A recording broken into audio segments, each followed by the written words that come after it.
Мен Төлен негізгі орта мектебінің информатика пәнінің мұғалімі Төлегенова Анаргүл Төлегеновна. Саламатсыздар ма оқушылар?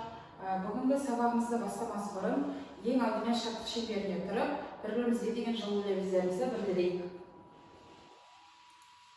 Жақсы, олай болса, жаңа тақырыбымызды бастасақ, бүгінгі сабақтың тақырыбы есептеу техникасының дамуы мен келешегі. Сабағымыздың мақсаты компьютерлік технологияның даму тарихы мен келешегі туралы әңгімелесу. Олай болса, сіздерге мына сұрақтарды қоя кетсем. Санаудың алғашқы құралдары қандай болды? Әртүрлі елдерде шоттар қалай аталды? Логарифмдік сызғыш қай жылы пайда болды? Чарльз Бэббидж қандай машинаның жобасын жасады? Бірінші бағдарламашы кім? Ең алдымен осы сұрақтар бойынша жауап бере кетейік. Олай болса, бүгінгі негізгі ұғым электронды есептеуіш машина. Ол ақпаратты өңдейтін, сақтайтын және шығаратын құрылғы. Ол біздің өмірімізді өзгертіп, барлық салада қолданылады. Негізгі электрондық есептеуіш машинаның негізгі 5 буыны бар. Яғни бірінші буыны 1940 жылдар алғашқы электрондық есептеуіш машина. Екінші буын 1950 жылдар транзисторлар. Үшінші буын 1960 жылдар микросұлбалар. Төртінші буын 1970 жылдар дербес компьютерлер. Және де ең соңғы 5-ші буын қазіргі кез жасанды интеллект және кванттық компьютерлер болып табылады.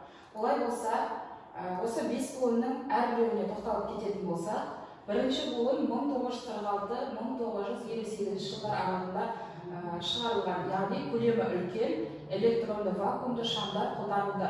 Яғни суретте көріп тұрғанымыздай, оның жаңағы ең алғашқы компьютерде вакуумды шамдармен жұмыс істеді, және олар өте үлкен әрі көп энергия тұтынды. Яғни көп жылу вакуумды шамдар қатты қызды, үлкен көлем бөлмені толығымен алатын болды, және бағасы жағынан өте қымбат болды, өндіруге көп ақша кетеді. Екінші буынға тоқтала кететін болсақ, 1958-1964 жылдар аралығында транзисторлар дәуірі болып есептеледі. Яғни вакуумды шамдарды транзисторлар алмастырды. Бұл компьютерлерді кішірек, жылдамырақ және сенімдірек етті. Транзистор өте кішкентай, шамдардан 100 есе кіші болып келеді. Яғни мен суретте көріп тұрғандарыңыздай, оның артықшылықтары ықшамдау, жылдамдық артты және ең тиімдісі аз энергия тұтынды.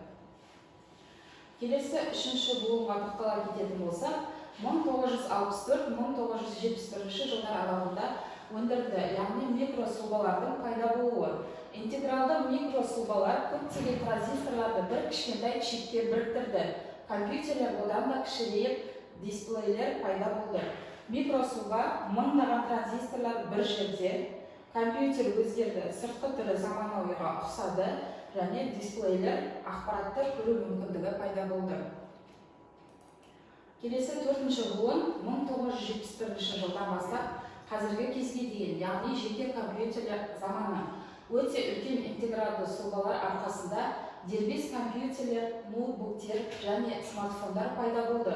Компьютерлер әр үйге кіре бастады. Дербес компьютерлер әр адамға қолжетімді. Смартфондар компьютер қалтада, яғни қалтамызда өзіміздің ұстап жүретін.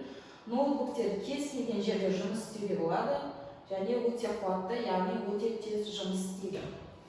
Қазіргі компьютерлер, яғни 5-ші буынға компьютерлер ақылдырақ, жылдамырақ және біздің өміріміздің ажырамас бөлігіне айналды. Яғни оның бірнеше жаңағы түрлері бар. Бұлттық есептеуге тоқталатын болсақ, деректерді интернет арқылы кез келген жерде пайдалануға мүмкіндік береді. Кванттық компьютерлер, қазіргі компьютерлер, яғни шеше алмайтын есептерді шығарады. Жасанды интеллект компьютерлер ойлап, үйреніп және шешім қабылдауды үйренді. Жаңағы бірнеше буындардың кезеңіне тоқталды, даму кезеңдеріне, яғни салыстырмалы кесте түрінде атап өтетін болса, бірінші буын негізгі элементі вакуумды шамдар, оның ерекшелігі үлкен, баяу, көп жылу бөледі. Екінші буын транзисторлар, кішірек, жылдамырақ және сенімдірек. Үшінші буын интегралды сұлбалар, ықшам, дисплей, программалау өте оңай болды. және 1971 жылдан жаңа бүгінгі таңға дейінгі компьютерлер, яғни 4-ші буынға тоқталсақ, микропроцессорлар, дербес компьютерлер өте жылдам және өте қуатты болып келеді.